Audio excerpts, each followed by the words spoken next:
सर्वमंगलमांगल्ये शिवे सर्वार्थसाधके शरण्ये त्र्यंबके गौरी नारायणी नमोस्तुते.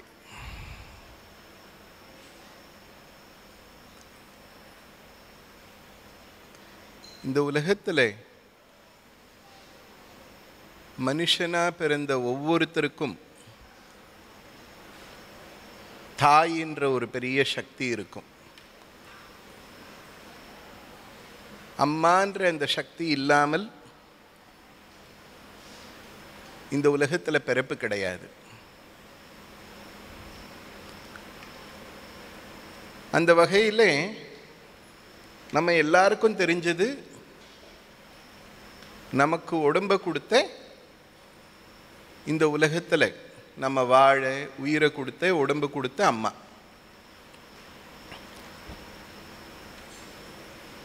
ஆனால் இந்த உடம்பை கொடுத்த அம்மா மாத்திரம் இல்லாமல் இந்த ஒவ்வொரு மனுஷனுக்கும் இன்னொரு 3 அம்மா இருக்காங்க. அப்ப மொத்தம் எத்தனை அம்மா ஆச்சு? 4 அம்மா. யார் இந்த 4 அம்மா? யாருக்காவது தெரியுமா? முதல்ல ஜெகன்மாதா. யாரு? ஜெகன்மாதா. இந்த உலகம் சகல லோகத்தையும் தனக்குள்ள தாங்கிற ஜெகன்மாதா. அவ தான் முதல் அம்மா. ஜெகத்தாத்ரின்னு பேர் அவளுக்கு. இந்த உலகத்தை தனக்குள்ள கொண்டவள். ஜெகத் பூரணின்னு பேரு. இந்த உலகம் முழுக்க நிறைந்து இருப்பவள். ஜெகத் ஜனனின்னு பேரு. இந்த உலகத்தை எல்லாம் படைக்கின்றவள். அப்படிப்பட்ட அவளுக்கு ஒரு நாமம் ஜெகன்மாதா. இந்த உலகத்துக்கெல்லாம் அம்மாவா இருக்கிறவள். சகல லோகத்துக்கும் அவதான் காரணம். இந்த உலகங்கள் அத்தனையும் அவதான் தாங்கிட்டு இருக்கான். அதனால இந்த சகல லோகத்துக்கும் அம்மா, முதல் அம்மா யாருன்னா ஜெகன்மாதான்னு சொல்ற நாராயணி. அடுத்த அம்மா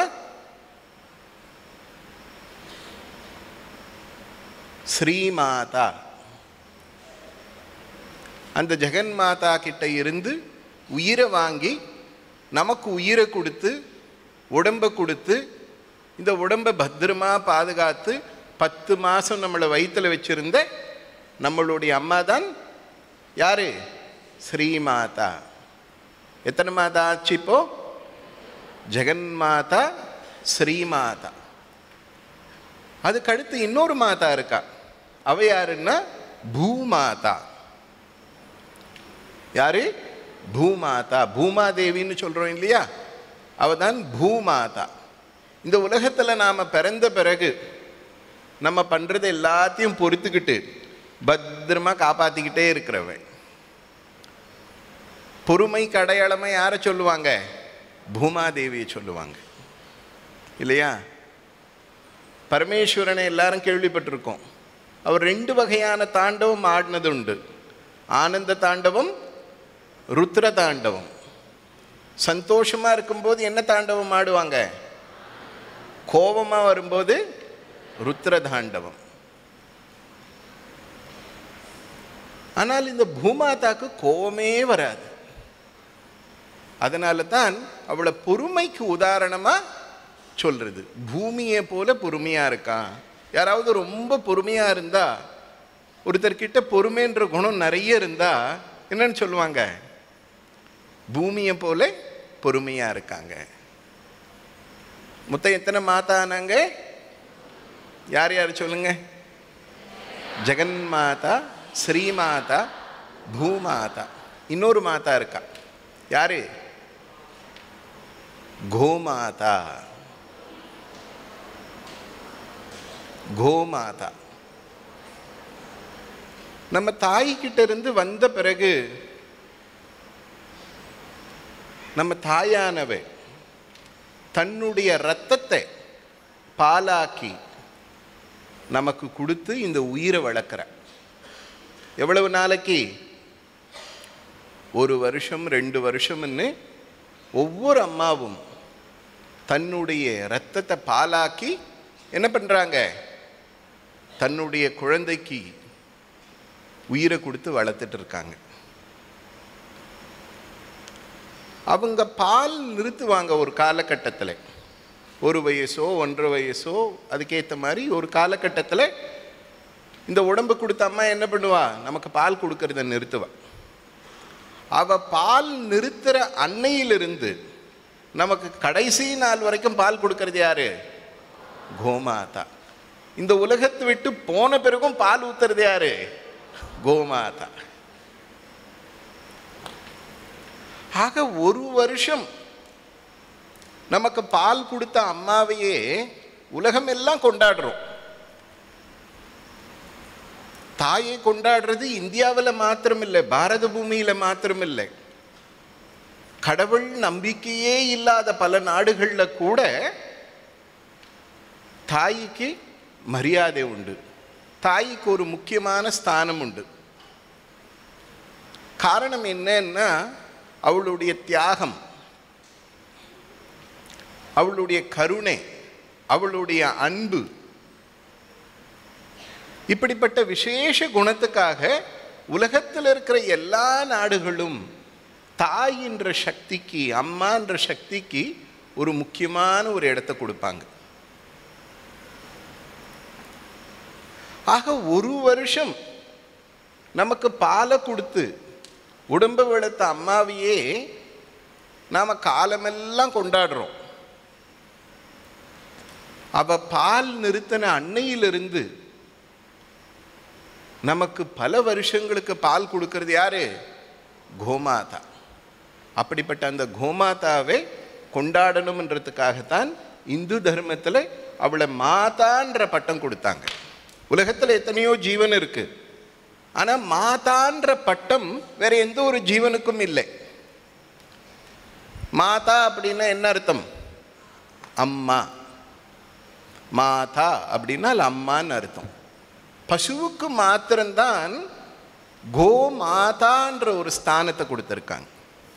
காரணம் என்னன்னா தாயை போல அத்தனை கருணையும், அத்தனை தயையும், அத்தனை அன்பும் தாய்க்கு அப்புறமா யாருக்கிட்ட பார்க்க முடியும்னா பசுன்னு சொல்ற கோமாதா கிட்ட தான் பார்க்க முடியும். அதனால தான் அந்த கோமாதாவை மகாலட்சுமி என்ற ரூபத்தோட நாம் ஆராதிக்கிறோம். இதுல இன்னொரு விசேஷம் என்னன்னா, இந்த 4 மாதா இருக்காங்க இல்லையா, யார் யாரு,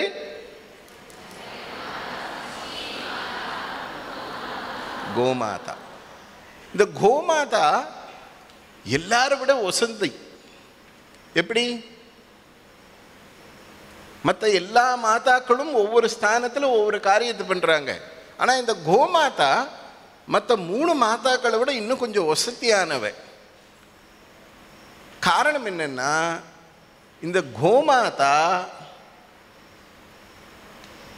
மனுஷங்களுக்கு மாத்திரம் பாலை கொடுக்கல, பூமாதாவுக்கும் அவ கொடுக்கிறா, ஜெகன் மாதாவுக்கும் அவ அருளை கொடுக்கிறா.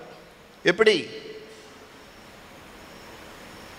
இந்த மனுஷனுடைய உடம்பு ஆரோக்கியமா புஷ்டியா சந்தோஷமா இருக்கணும்னா என்ன சாப்பிட்றோம், நல்ல ஆரோக்கியமான பதார்த்தங்களை சாப்பிட்றோம், பூஸ்ட் குடிக்கிறோம், ஹார்லிக்ஸ் குடிக்கிறோம், இதெல்லாம் பண்றோம். அப்படி இந்த உலகத்தில் இருக்கிற அத்தனை மனிதர்களுக்கும் உயிர் வாழ அவசியமானது எது, உணவு. அந்த உணவு எங்கிருந்து கிடைக்கிறது, பூமியிலிருந்து. அந்த பூமிக்கு சக்தியை கொடுக்கிறது எது,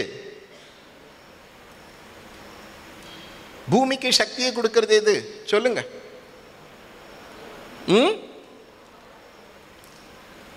தண்ணி அது வேறே, அது இல்லாமல் பூமிக்கு சக்தியும் மனுஷனுக்கு பூஸ்ட் மாதிரி பூமிக்கு பூஸ்ட் எதுன்னா உரம்னு சொல்லுவோம். அந்த உரம் எங்கிருந்து கிடைக்குது, பசுவனுடைய சாணம், கோமயம், பஞ்சகவ்யம், இது எல்லாமே பூமிக்கு உரம். ஆக பூமாதாக்கும் இப்ப யாரு சக்தி கொடுத்திருக்கா, கோமாதா. அடுத்து ஸ்ரீமாதா இருக்கா, இந்த உடம்பு கொடுத்த அம்மா. குழந்தை பிறந்த உடனே எல்லா தாயும் கொஞ்சம் பலவீனமாக இருப்பாங்க. அவங்க எல்லாருக்கும் டாக்டர் என்ன அட்வைஸ் பண்ணுவாங்க, நல்ல உடம்பை பார்த்துக்கோங்கன்னு. அந்த உடம்பை பார்த்துக்கோங்கன்னு சொல்லும்போது அவங்க எடுத்துக்கிற உணவுகளில் பிரதானமான உணவு எது? பால். 2 வேளை பால் குடிங்கன்னு. இப்போ இந்த கோமாதா யாருக்கு பார்த்துக்கிறா? ஸ்ரீமாதாக்கு. இன்னும் பாக்கி இருக்கிறது யாரு? ஜெகன்மாதா. தினந்தோறும் அவளுக்கு பால் அபிஷேகம் நடந்துக்கிட்டே இருக்கு இல்லையா? யாருக்கு? ஜெகன்மாதாவுக்கு பால் அபிஷேகம் நடந்துக்கிட்டே இருக்கு. யாகங்கள் பண்ணிக்கிட்டே இருக்கும். யாகங்களுக்கு அவசியமானது என்ன? நெய். இது யாரு கொடுக்கறது? கோமாதா. ஆக இந்த 3 மாதாவும் ஒவ்வொரு வகையில் விசேஷம்னா கோமாதா இவங்க எல்லாரோட விசேஷம். இத்தனை மாதாக்களுக்கும் அவ தான் சப்ளை பண்ணிக்கிட்டே இருக்கணும். ஸ்ரீமாதாவுக்கும் பாலை கொடுக்கணும், பூமாதாவுக்கு சக்தியை கொடுக்கணும், ஜெகன் மாதாவுக்கு அபிஷேகத்துக்கு ஆராதனைக்கும் பால் நெய் இப்படி பல வகையான வஸ்துக்களை கொடுத்துட்டே இருக்கணும். அப்படிப்பட்ட இந்த மாதாவை வணங்கணும், தாயா பார்க்கணும்ன்றது தான் நம்மளுடைய ஹிந்து தர்மம் சொல்கிறது. இது ஏதோ ஒரு கதைக்காக இல்லை. ஏன் கோமாதா சாமி அப்படின்னா, ஒரு சிலர் கதை மாத்திரம் சொல்லுவாங்க, அங்கே லக்ஷ்மி வாசம் பண்ணுறான்னு. ஒரு சிலருக்கு அது புரியும், ஒரு சிலருக்கு அது புரியாது.